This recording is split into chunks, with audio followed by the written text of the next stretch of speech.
gotta get up early. Okay, we got this. Dude, it's almost midnight. Yeah. Okay. Wait. Be serious at midnight. Okay, can I put this back? Yep. Go for it. Alright, you ready to roll? Yes.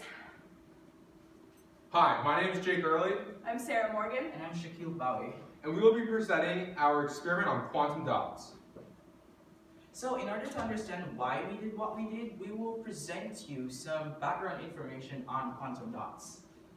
So firstly, their size. Quantum dots are semiconductor nanocrystals, typically between sizes of 2 to 10 nanometers. As with normal atoms or molecules, as the size increases, there's addition of more atoms to the crystal lattice structure, and this gives rise to more molecular orbitals as well as energy levels.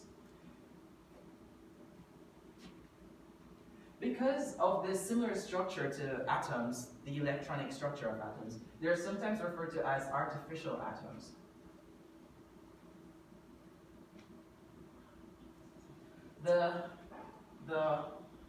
Just say fluorescence. Skip the quantum confinement part. That's the thing, I'm trying to skip the... Just Okay. say they exhibit unique properties. Yeah, okay, so because of their specific size, and since they have an electronic structure that is similar to atoms, this gives rise to the unique characteristics of quantum dots, which is fluorescence.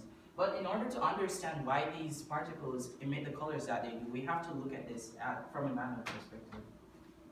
So fluorescence occurs when excited electrons,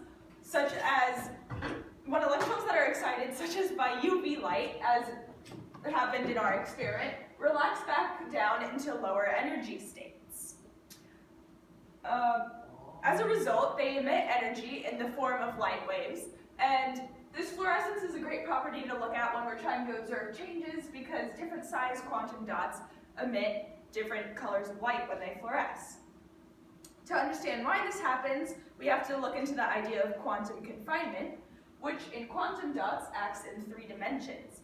Essentially, the distance between the excited electron, which if you look in this diagram, will be in the conductance band, and its hole that it left behind in the valence band, that distance is larger than the radii of the quantum dots themselves. Quantum confinement is often modeled by the particle in the box model, and if you look at the pictures on the left and right, you can see the quantum dots in the boxes representing their confinement, the confinement of the particles and their associated electrons within a given volume. And so the energy levels in larger quantum dots, such as the one on the right, will be more densely packed, while the smaller quantum dots have more space between the valence and conductance band. This greater amount of space correlates to greater changes in energy when the electrons relax back down into the lower energy states, and this energy change is inversely proportional to wavelength. So the smaller quantum dots have larger band gaps and shorter wavelengths, which corresponds to the bluer end of the visible light spectrum when they fluoresce, and the larger quantum dots have longer wavelengths and are redder in appearance. That was so long. Okay. One way we can measure the size of quantum dots is through the tunnel electron microscope, also known as the TEM. Here depicted is a graph where we measure the diameter of quantum dots against the wavelength of the maximum emission, which is also known as the lambda max value.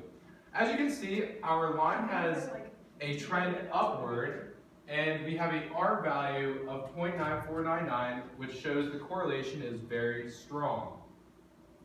However, there are some drawbacks with measuring using the tunnel electron microscope, also known as the TEM. One drawback includes human error. When we measured the quantum dots, we used a ruler with 2 significant figures. This does not allow us to be as precise as we want to, especially when measuring nanoparticles. The second error could be included in the picture itself. The picture of the quantum dots was quite blurry. It was along the same gradient of colors, so it was hard for us to separate some quantum dots from space around it. And the last error that could have been encountered is through the The last way we can measure is through the other areas through the size of the quantum dots themselves. We use an average of 5 quantum dots to measure because they are all different in size. The experiment itself was the creation of quantum dots. We separated into 3 different jobs. I made the growth solution, Morgan made the selenium solution or precursor, and Shaquille made the cadmium precursor. The growth solution was made out of octadecene and olyalamine. It was supposed to be heated at 165 degrees Celsius. And the selenium precursor was to be kept at room temperature, and the cadmium precursor was supposed to be kept at 130 degrees Celsius. Once the growth solution was at a constant temperature of 165 degrees Celsius for a certain period of time to make sure it was constant, we then simultaneously poured the 2 precursors